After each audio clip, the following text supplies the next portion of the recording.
Well, obviously I'm a Chicago guy through and through. But as I said before, I think I said it on an interview the other day, is that nobody cares if you're winning where you get players from. They only care when you're losing. Now, we're going to do the best job we can in the city of Chicago, in the Chicagoland area in the whole. But at the end of the day, we got to get good players, and we got to get players that fit our system. And sometimes there may not be a kid from Chicago, but at the end of the day, we got to win games. So obviously, I have some ties. A lot of AU coaches there, high school coaches, families there. So we are going to have some opportunities, but we have to get players, regardless of where they're from. They just have to help us win games at the end of the day. What other areas have you recruited primarily?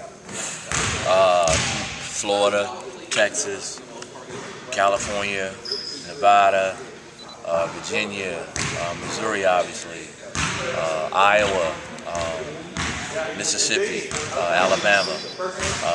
I was fortunate enough when I was in Indian Hills, I recruited. The junior college ranks kind of, helped me get involved with some different things. And my time, I spent 8 years as an AAU coach in Kansas City, one of the top AAU programs in the country, helping develop that program.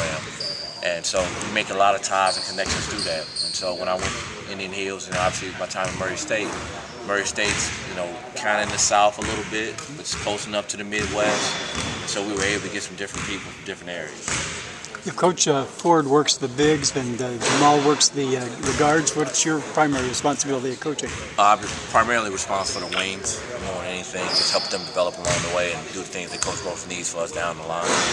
So that'll be my responsibility to start out with. What about when Illinois comes calling, even though you have a good job at Missouri, it was home, it was Coach Gross. What was the combination that made you want to jump at this job? It was first and foremost, it was an opportunity to come home. I grew up an Illinois fan. I said the other day that I remember the Flying Illini. I remember when Sean Higgins took the ball in the Final Four in Seattle. As a kid, I remember all those things. So I knew about the history and tradition going into it. It's 2.5 hours from home. I knew Jamal, and I've known him since he was a high school coach in Kansas City. So we talk all the time, all year long, throughout our careers, and obviously watching Ohio in the NCAA tournament, I've always been a fan of Coach Gross. So it was a combination of things, and I had to take the opportunity while I could. I'm leaving a really good program behind. Obviously, Missouri is going to probably be a top 15 team in the country. I think Coach Hayes has done a great job there in his time there, but I'm looking to do some big things here, and I think Illinois is a special place. You win national championship. How similar is this Coach Gross's style with what you did at Missouri? I'm sorry? How similar is Coach Gross's style with what you did at Missouri? Very similar in terms of, I think Coach Gross is going to use a lot of ball screen action. That's how we played a lot in terms of at Mizzou. And a lot of guys want to, the NBA has gone to a ball screen league, and so a lot of kids are really fond of playing all ball screens and playing like the NBA. And so I think that's why I think Coach Gross will have a lot of success here. Who's in your wings group? The wings you work with, who's in your group? Joseph will be in the group. Obviously, Michael Henry will be in the group. Brandon Paul will be in the group. So Devin in the group? Devin will also be in the group. So here's the trick question: is Tyler a wing or is he a big? What do you think? You've only been here a week, but I would have to say Tyler's more so going to have to be used as a big. Defensively, it'd be tough and difficult for him to guard a perimeter, a wing at this level in this league consistently. So I think it's a foot speed. Exactly. Yeah. So, but I think that he'll have an opportunity to play a lot for us. I think our style of play really suit him because his skill level, pick and pop, and some things of that nature. What do you see out of Joe Bertrand and Devin Langford? I think Joe's really good with the ball.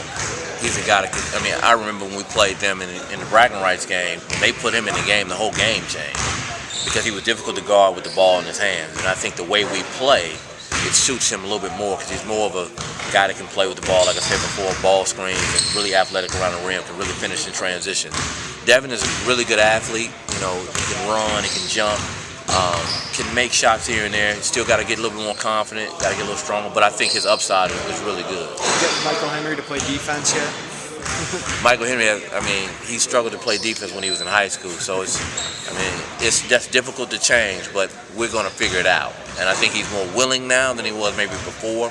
And a lot of that comes with confidence as well because he didn't play a lot last year. And so when you're a freshman and you're young and you're going through the growth process in terms of making the transition from high school to college, when you don't play, you kind of don't buy into everything that's going on. So I think with the new start, it may help him more than anything because he's going to get a second chance. Kind of thrown in the fire this year. You're going to need him to score. All these guys are going to be thrown in the fire. We got 10 guys right now. And so a lot of the young guys didn't get an opportunity to play last year primarily because youth and inexperience. But this year with just the way the roster's made up, everybody's going to get a chance. Now, they have to take advantage of their opportunities, but everybody's going to be given a fair shot because we still have to figure out the personnel of the unproven guys. Should add the competition and practice. No question, because I think guys know what they're playing for now. I mean, they can see the writing on the wall. They don't have to figure it out. It's like, okay, if I play well in practice, I'll get an opportunity to play in the games. Recognize any habits that you think might have been developed in the last administration that you have to overcome, break the players out of? I wouldn't necessarily have seen some habits. I think more so, like I said before, it's about helping to rebuild confidence in the younger players. I think that's the biggest thing because when those young guys, when you don't play when you're young, the first thing that goes generally is your confidence and your willingness to compete, your willingness to work. Because you come into practice every day like, well, I'm not playing anywhere in the game, so why should I go hard? So that's just something that's common across the country. Everybody deals with that. So our first thing we have to do is rebuild confidence in all these young guys because we're going to need them. Thanks, Ed.